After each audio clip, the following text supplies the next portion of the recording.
need to grow. We need to build education and higher education, and certainly public safety is depending on us coming through with revenue to fund the impact of the Supreme Court decision and realignment itself.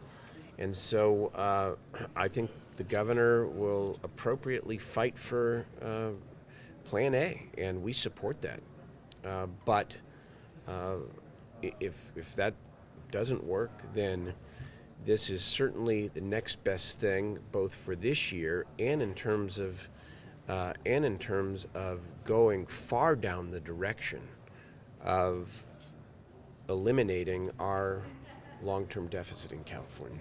Senator, some people in California will look at this and say, well, the Democrats are just getting this passed so they can get their paychecks tonight.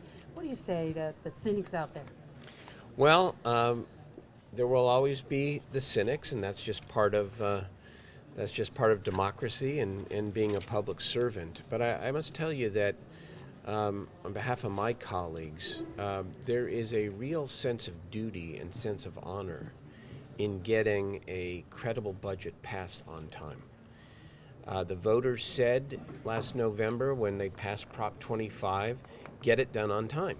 And they gave us the majority vote power to do so.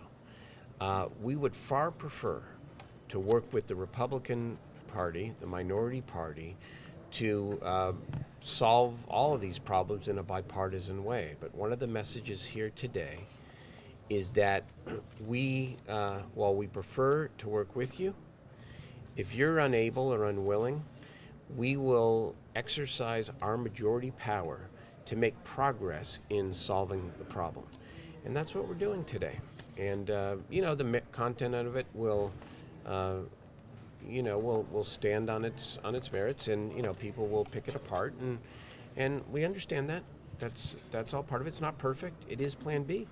Senator, you talked about Plan B, and the Plan B, according to your Republican critics, is a lot of borrowing, a lot of deferred payments, a lot of so-called accounting gimmicks. What's your response to that? $12.5 billion worth of cuts, and we will have taken a $26.5 billion deficit down to a long-term deficit of about under $8 billion. And I think that is pretty significant, given that we are trying to solve this problem with one arm tied behind our backs. Don't you think the pay did play a role, though? Even though you're saying you feel magnanimous about having to do this, let the voters say, but clearly some people could not afford to have their pay. I think it was an additional incentive. That's why it was put in the initiative. But those of us who've been around for a while and have struggled with these huge budget deficits and have continued to chip away, feel very, very strongly that the deadline, which was always real, has been reinforced as real because of what the voters passed last November. And we feel it's our obligation to follow the law, and that's what we're doing. Do you expect that the governor will continue fighting to put on the ballot Yes. the plan? Yes, and I think he should. Absolutely. I support that. He's got 2 weeks. There are 2 weeks. This may not be the end. I'd love nothing more than to come back sometime between June 15th and July 1st and pass Plan A. That would be great. And this plan that you're sending to the governor, it seems like it asks him to break a lot of his campaign pledges. It raises taxes without voter approval. It contains deferrals and added things like the Medi-Cal money that aren't by any means cuts or spending.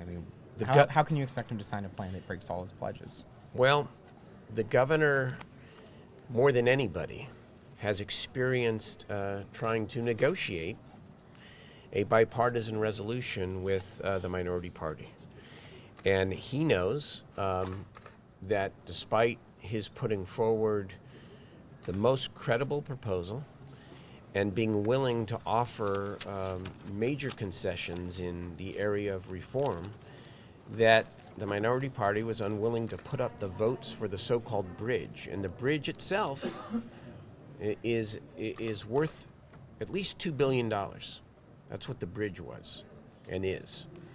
And so I think he understands that why it is that we're not yet at that bipartisan resolution, if we can ever get there, and that this is and this then is the next best plan to help move California forward. Don't you think taxpayers would be excited because in net effect their sales tax goes down and their what they pay at the registration for their car, well, in general goes down, even though it's up $12.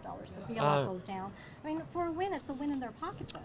Well, I suppose they can look at it that way, but they also ought to be concerned about the number of teachers being laid off. They ought to be concerned about the fact that schools are still underfunded.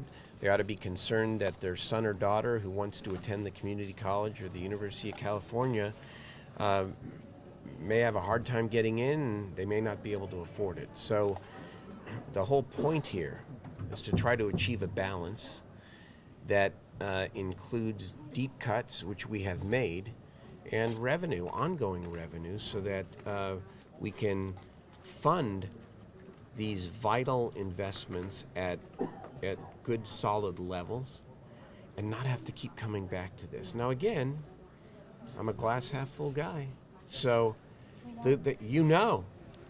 but I think when you look at this, the long-term deficit,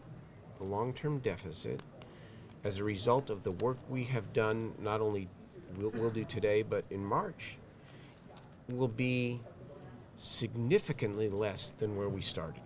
That's progress. Okay? Thank you. Your local tax authority bill over to the assembly as part of this round, this package, or are you keeping it here? I'm just gonna keep it here for another, I don't know, maybe a couple days, maybe a week. I'm just taking it day by day. I want to have more conversations with the governor, on the subject. Right now, it's resting comfortably. Okay. All right. Thank you. Sir.